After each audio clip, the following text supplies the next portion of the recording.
Hello, good evening, and welcome to the Sunday Night Breakdown. Daniel Ratledge and Dave Forrester breaking down the action from the British Basketball League this week. And there isn't much action from this week, so we're even going to get into the perilous subject of Brexit and how it might affect British basketball players. We'll do that in a bit. We will start with the action. We'll go all the way back to Monday night. London Lions with a comfortable 103-71 victory over the Worcester Wolves. And Dave, the Wolves looked like a team who were playing their fourth game in 8 days. They weren't, but they looked like a team that were just not really there. They were very slow in transition defensively, gave London whatever they wanted. And they're half a team. They're still half a team. Yeah. That is the unfortunate subplot to all of this. And the team that you probably don't want to play 2 days before Christmas, when you look at the makeup of the Worcester team as against the London team, is that one in the copper box. Because you have, Worcester without their most athletic player in McSwiggan, who's not playing, and you end up with, on the perimeter, Bowner, Elan, and Wilkins, who are solid BBL players, but they're not athletes in BBL terms. They're not BBL athletes. They're solid players, though. But then they look across and they say, amongst the myriad of London players warming up in the warm-up, they say Kevin Ware, they say Dirk Williams, they say Justin Robinson, they say Jules Akodo, and you keep going down there, Parker, and even Liggins wasn't even playing. And so if you're Worcester, you think, oh well, let's just hope these guys can't make shots, because we're not going to keep them out. We're not going to keep them out of the lane all night if we could push up on them. And then in the first quarter, they make 8 of 10 threes. And at that point, you're down 18, down 20. You're playing to get out of the gym, basically. Yeah. That's tough. I mean, they are just on demand. Athletically, they are on demand at this point in time, and London are the most athletic team we've seen in this league in a long, long time. Yeah, Lions with 3 guys with 20 points each. That was the second time they'd done that in 8 days, and for some context, they'd only done it 5 times in the 8 years before that, which sort of shows you the offensive firepower. Dirk carried on where he left off the game before. He's 19 of 30 for his last 3 games from behind the arc. And I think the thing that's probably most interesting, because we've talked before about this Lions bench and how deep they are but still being able to get everybody touches and shots.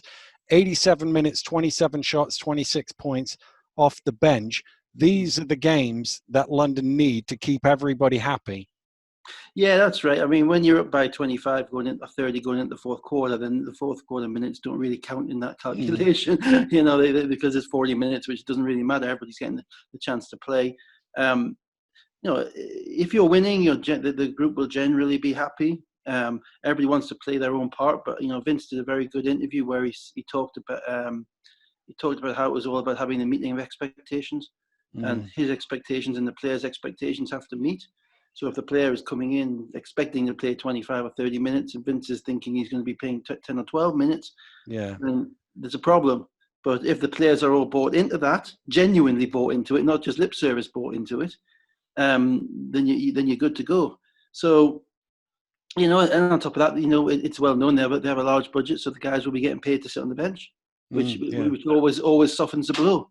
Yeah, looking at your next contract, you're thinking, I don't really want to go anywhere away from this place, because London's the best place for me to be, because it's where I can do the best for myself in the BBL. So whatever the coach says, I'm going to do. And so that may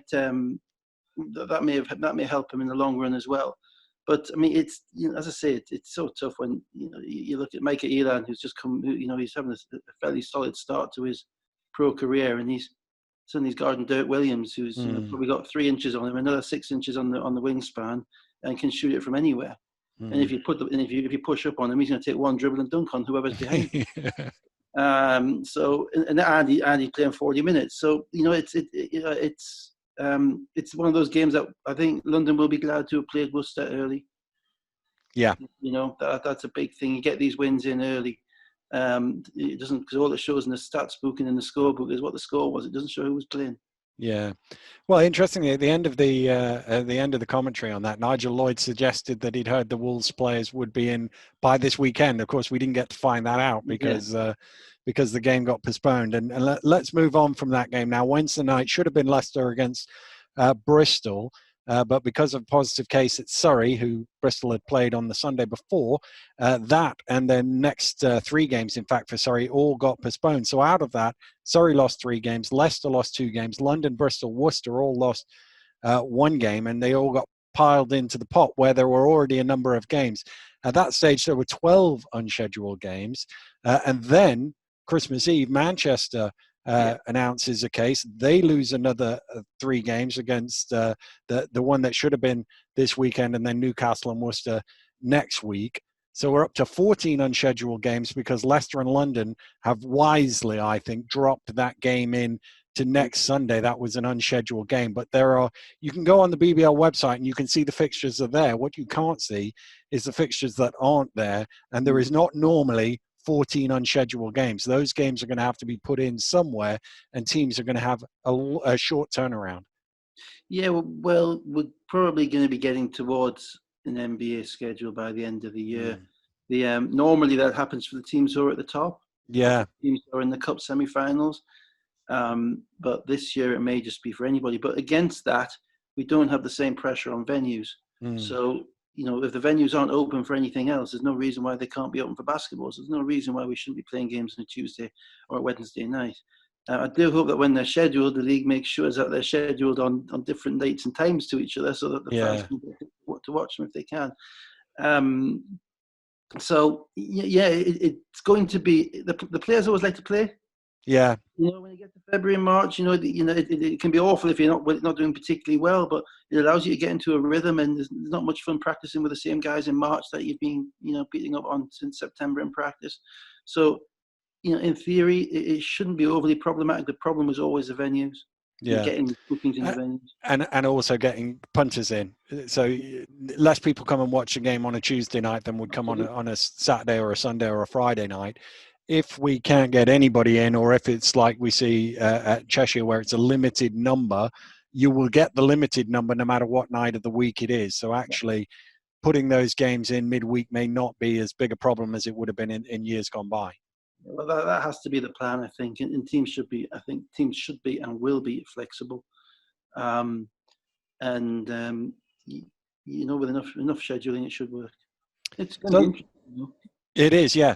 Because as you say, this is the problem that has only really been in the past for 1 or 2 teams who are going for the league title and reaching the trophy final and having the semi-finals and that put in. But this year it could be everybody. And with the rules, they want to get them in as soon as possible because you can't rearrange late in the season. I think it's the last 4 weeks of the season or something where they'll suddenly become 20-0, and that will be a costly postponement. Let's move on to this afternoon's game. Glasgow Rocks 93, Newcastle Eagles 105. And the thing that stood out for me in the first half is we all know Newcastle want to get up and down. They lead the league in possessions per game, 94 possessions per game. And the Rocks had 12 turnovers and allowed Eagles 5 offensive rebounds. Eagles had about 50 possessions in the first half. You're not going to beat Newcastle playing that way. I think that's probably right. That said, the Rocks also were able to score relatively efficiently, particularly early on, with Jack Domney inside. I think they had 10 points in 5 minutes. And whilst the Eagles want to play with pace, and want to have those high-scoring games, they do have to, I think, focus in a little bit more on the defensive end at times. I think they played that game today like they knew they were going to win it. If you look at the stats today, they didn't have a block shot. They didn't take a charge, and they gave up 93 points to a Glasgow team which has been fairly anemic offensively. So, there's one thing playing at high pace, and you will generally if you're a better team than the opposition, and you're playing at a high pace with more possessions, gives you a better chance to win. Question comes when you're at the same level as the opposition. And if they're able to execute on defense better than you are, and you're concentrating on taking the ball out of the hoop and just going up the other end almost before the possession is finished, then that's when it gets a little bit more scary. But it's a good win. It's always a good winning to win in Glasgow. It's never easy for Newcastle in Glasgow. I can pay a testament to that. Yeah. And there's always an extra focus because there are people. I don't think people outside of the kind of the northern swathe of the country understand that there is a significant rivalry between Glasgow and Newcastle, which is not made out geographically, but it's still a bloody long way to get there. But there's a significant rivalry. So it's a good win for them. Glasgow, they have the makings now. I think we've got their ceiling of probably a top 8 team, possibly top 6 if the new big guy comes in and plays the way he does. And if Gareth can get into a rhythm playing, Gareth has to play. He has to coach, but he has to play as well because he's one of the top 3 players. So, we know where they are. Newcastle, I think we know they're top 4. The issue, I think, will be how far their defence takes them. Yeah, I mean, good signs offensively from Keeling. 27 points is the most by a Rocks player on debut that I've got, and I go back to 2008. Defensively, perhaps not as much, but as you say, a big 7-footer in the middle might change all of that. Maybe. I mean, Keeling was the apocryphal American who's come off a flight and was told by his coach to go and score. Yeah, he went and scored. And he clearly is an extremely talented scorer, and that's absolutely what they need. That's not a criticism at all. That's praise. Obviously, as he fits into the group, there will be some growing pains, but I'm sure Gareth will be happy with him just coming out and playing aggressively and taking over the team and scoring when they're struggling. It didn't have Quady today either, which is another body who can score the ball. Defensively, well, Newcastle are tough to defend. They really are. I mean, Fletcher just had 29 and 10 tonight, and we all casual. I think he missed 2 shots. He's like 9 of 11, 10 assists. He probably had 15 assists if the other guys have made some layups. Yeah. And when you've got when you can just give him 5 minutes and give Edwards the ball, and have Defoe come in and just knocking down shots like he was, and then I don't know if it's fair to judge a team defensively on playing against Newcastle. Yeah. Not when they're new to each other, not the first time, maybe the second time or the third time when they've seen them and they try and kind of derive some form of strategy to shut them down a little bit. But the first time, I think that the speed and the different options that they have, and at the end of the day, the ability for Fletcher to go and get his own. Yeah. And every time that game came relatively close, he made a play. Yeah. That's it. But I think, so issues probably, I think the issues with Glasgow will still be offensive. I think the issues with Newcastle will still be defensive. That said, Newcastle are now 11-3, and they played in the group stuff. So, can't really be unhappy with where they're at. I'm probably picking a little bit. Yeah. Top of the league going into the new year, they would have taken that at the start of December without a shadow of a doubt. So that's all the action that there was in the British Basketball League, and we're going to turn our focus to Brexit, which obviously may sound a little odd from a podcast about basketball, but actually this has the potential to have quite a significant impact on British basketball players first and foremost, and by then default, the British Basketball League. I don't think it'll change too much what the BBL do in terms of how they get players in, because most of the foreign players come from America anyway, and therefore are not impacted by this. But what it does do is it changes the ability or the options to work for British players in Europe in a way that we haven't seen, pretty much since the mid-1990s. If I do a little quick history lesson, pre the Bosman ruling in 1995, I think it was, 94-5, there was 3 players playing in Europe before, in the season before. Steve Bucknell, John Amici, and Spencer Dunkley.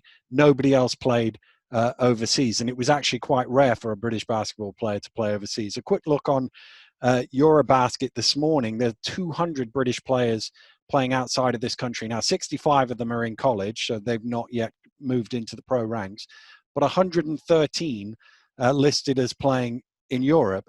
And obviously, if it becomes more difficult for them to get a job in Europe, it might mean they come back to this country. But of course, there's not 113 spaces available in the league, let alone extra ones on top of the British players that are already here. And I suppose the question will be how the leagues around Europe interpret and the governments interpret the rules, because at the minute, several of them talk about EU players. And of course, we're not in the EU, or as of January 1st, won't be in the EU. And obviously, as a man of the law and a man who spent a decade or so recruiting players, this is an area that you have some expertise in, Dave. So you've had a look, you've read all 2,000 pages. What did it say? Well, fortunately, it was 1,536 pages, I think, or There you something go. like that. But none of it deals with services. No, there it So, is, the question. there's a question. None of it deals with services, and this is this is kind of the things that weren't explained 4 years ago and really haven't been explained since. No one's got their head around. You say it has the potential to have an impact. It will have an impact. There's no question, no doubt in my mind that it will.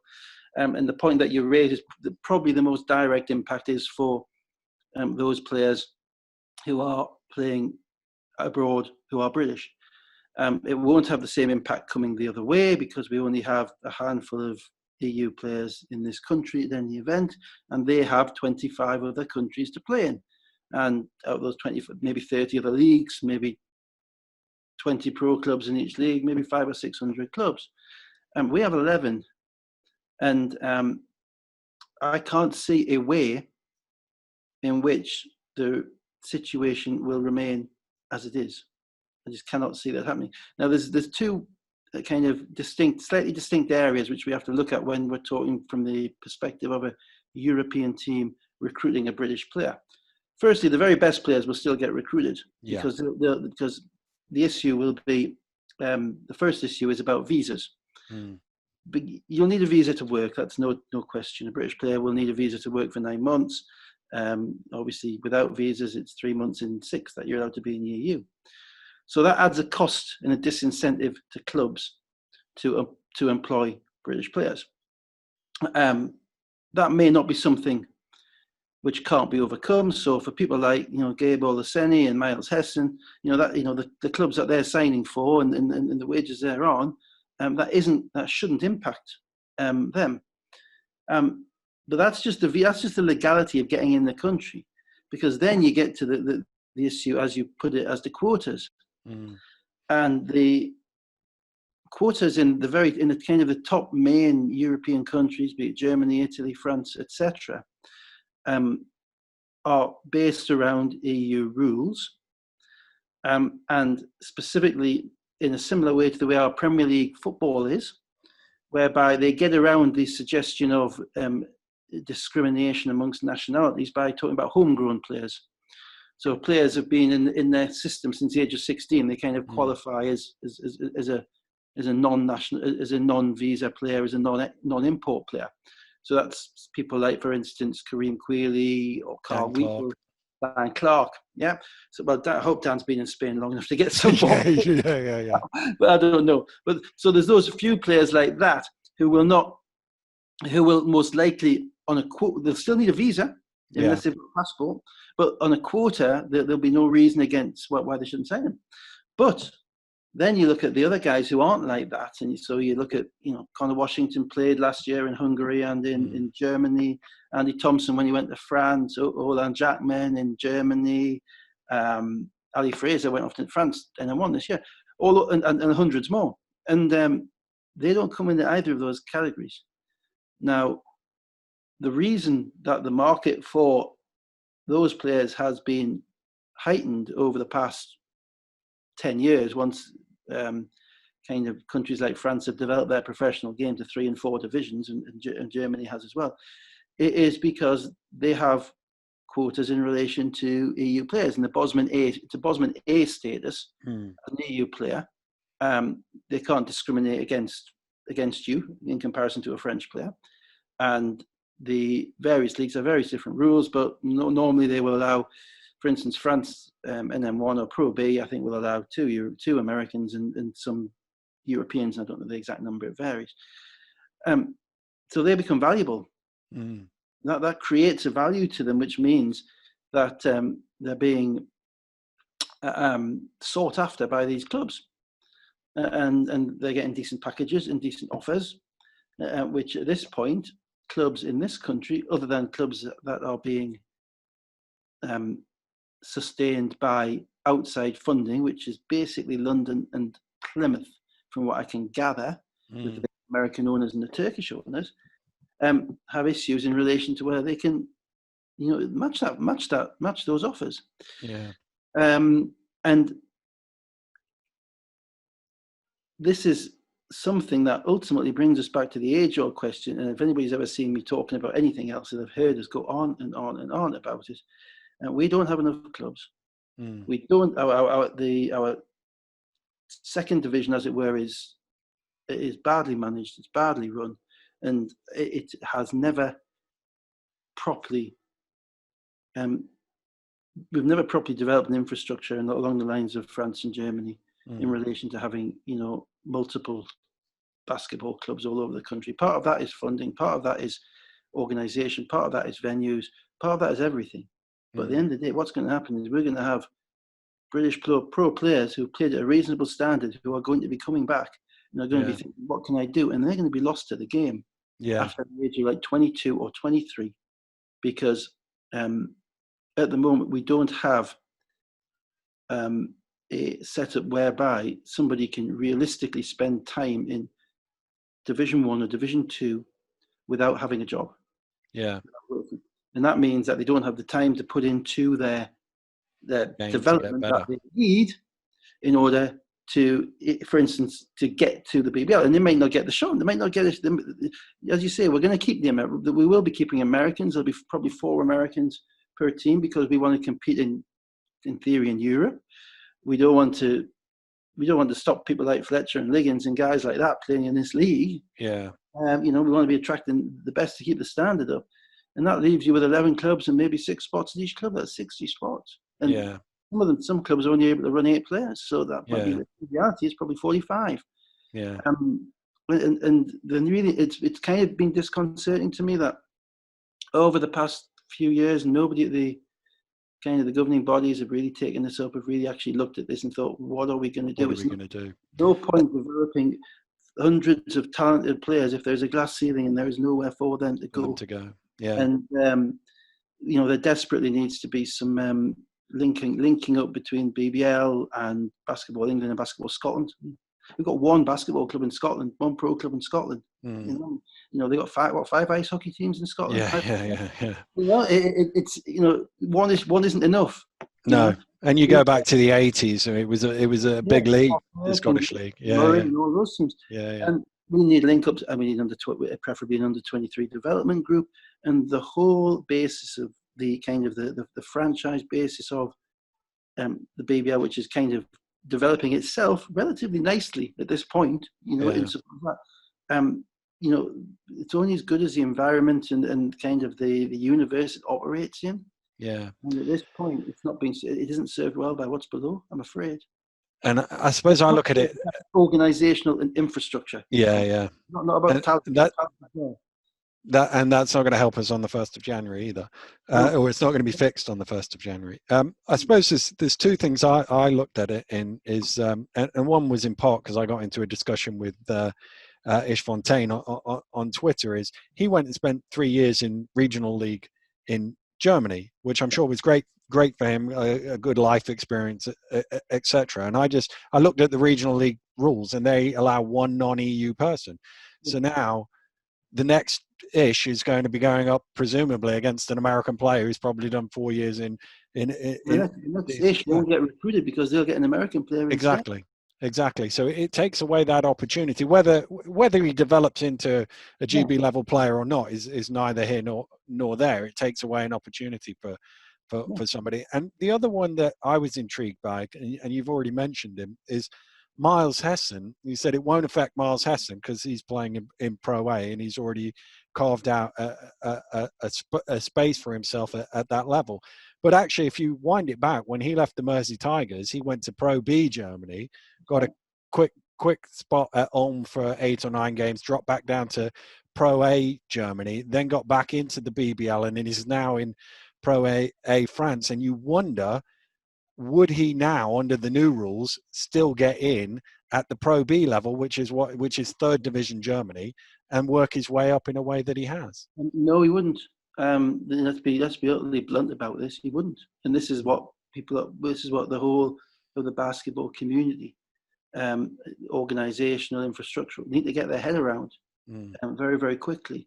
Opportunities it's a unique situation. In fact, across all of sport, all the British sport, if you think about it, because in relation to football, there's so much football here. We export very few players anyway, and the very best ones who are going will go.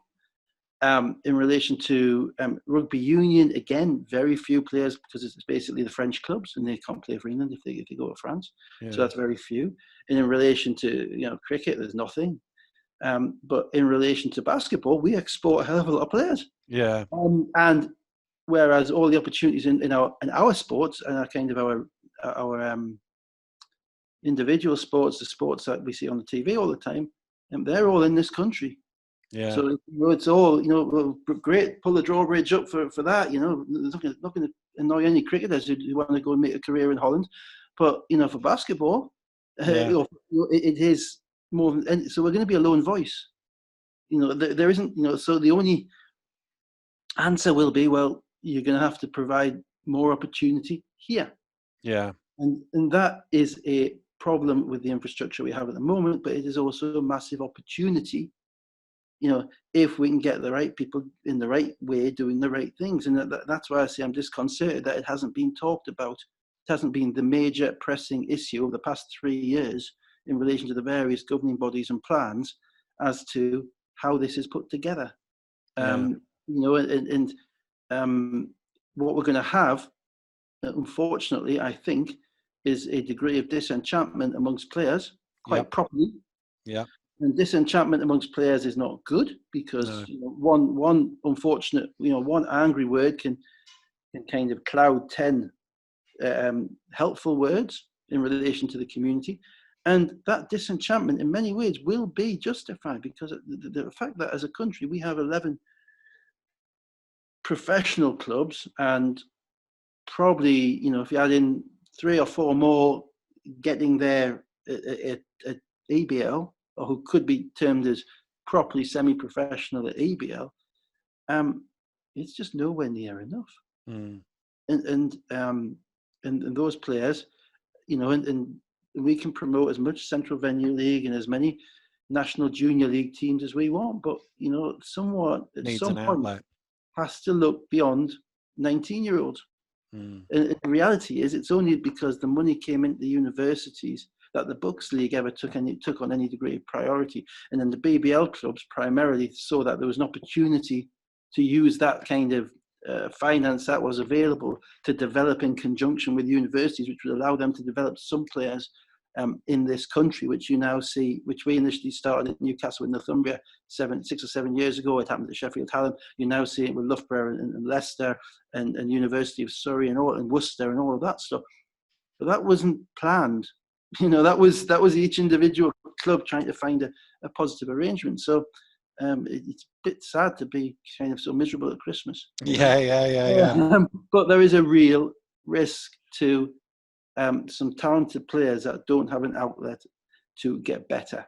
And we can't offer them the opportunity. If we can't offer our kind of 23-year-old kids who would otherwise go get a job in Italy Series C or France Pro, or France NM1 or NM2, we can't offer them anywhere where they can practice their skills and hone their skills, just like Miles Hessen going over to Pro B in Germany.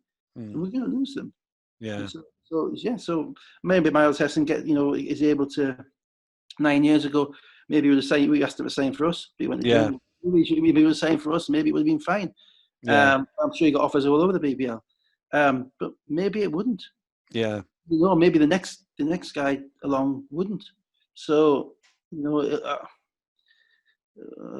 bit despondent really. But there's kind of a follow on as well.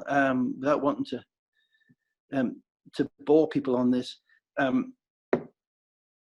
it's going to be difficult for the clubs now. It's going to be difficult for clubs because whilst the players are potentially going to be in a market which is very beneficial to the clubs insofar as there'll be more jobs than there are players. So the price will likely go down, which again isn't very good for the reputation of the league, but is unfortunately economics. In relation to competing abroad, Brexit is a nightmare. Yeah. Because we're dealing now with costs of visas, human resources, getting players of different nationalities into play games across the channel. You know, I don't know if people remember when Russia had the World Cup, everybody had to get a visa to go to Russia. Yeah. Well, imagine doing that 4 times. You know, we've got if you know, Leicester have to play in Hungary twice in 3 weeks. Oh, we got a visa for this one. Now we've got to pay, and that's extra cost. Yeah. It's extra time on the staff, which BBL clubs at this point, other than potentially, you know, ones who are being invested in, don't really have it. And so if that costs money, then that means there's less money available for salaries, less money available for sports science, less money available for, so it restricts us in that way as well. It's, you know, it's difficult to see how even without dealing with the politics of it, which I'm pretty clear what my view is, it's difficult to see how it's any way beneficial for the sport in this country. The only argument is that it concentrates British talent here. Yeah. You know, fantastic. It concentrates British talent here. Where's it going to go? Well, over to you, Basketball England, Basketball Scotland, BBL, whatever. Yeah. Find a place for it. Yeah, as you say, there's 113 of them in Europe right now, and not all of them would be difference makers at the BBL level. I'll be honest, at this point of the season, particularly, but that doesn't mean that they're not potential contributors who could come to be that. Yeah. You know, difficulty with BBL recruiting is that, you know, there are X amount of guys who are too good, getting paid too much, and there are X amount of guys who are out there making their way, but you want to see some proof as to where they're at, because there's only so many spots and the spots are so valuable. And so there's very few who are kind of in the middle, where the teams who are competing at the top in particular, which are the clubs that people want to be at, primarily, are going to take a chance on them. You know, if you look at the British guys at Leicester, you know, Connor Washington, obviously Mo Walker was there, Ali Fraser, 17 points a game last year, coming off the bench as their 8th man. You know, you look at the guys, the British guys at Corey Johnson, obviously the shooter. You're looking at guys at Newcastle with, you know Rex Fluger, 4-year starter for Notre Dame, playing 20 minutes a game. And then people like Louis Sayers and Darius Defoe, Louis Sayers, who proved themselves in the league, who are now 27, probably coming into their prime. And London and Justin Robinson and people like that. You know, these aren't mugs. You know, you're not going to come out of Gran Canaria's academy and play a season in Regional Liga and be just thrown out on the court against these guys. You need to work at your craft and get better. And that opportunity is going to be difficult with Brexit. It's going to be a lot harder than it was. But if it means that we as a country, or we as a group of federations or organisations, use it to take the opportunity to improve, to use it as a degree of urgency, then it will be, you know, a good thing, which is kind of the government's position on Brexit in a microcosm. You know, we don't need to be exporting everything around here. We'll pick our own potatoes. You know, the question is, who are you going to find to pick them? Yeah. Well, I suppose, as you rightly pointed out, it's all about goods and very little about services. So things may change. Well, I think they might, but I don't think the quotas will change. No.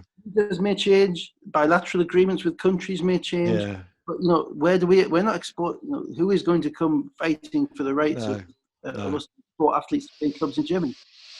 Unless there's a British basketball player out there who takes it all the way to court. You know, who was John Mark Bosman before he got a whole rule named after him. That would be the other thing as to whether you can force it. Who knows? It would be, but as a third country, as a lawyer and as a third country, I'm not sure on what,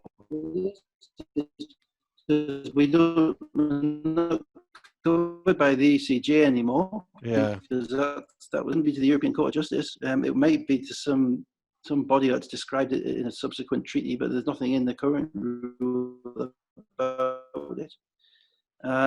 So, you know, I don't see much legal remedy. You know, ultimately, this country has chosen this path. This country has to make the best of it. Basketball better get ready. Yeah, indeed. I'm afraid. Right, I think that's as much Brexit as we can cope with on one Sunday evening. So we're gonna leave it here. And the good news is there's a whole slate of games, COVID depending, next Sunday night that we'll be able to break down, and hopefully won't need to go into the pan-European politics of it all. So for Dave, I'm Daniel. Thanks for joining us. Do all that stuff that people tell you at the end of these podcasts to do. Subscribe and like and leave reviews and buy our merch or whatever that stuff is that they Yeah, I all don't say. want to cut the audience in half. So we'll hope to see you again next week. Thank you very much. Goodbye.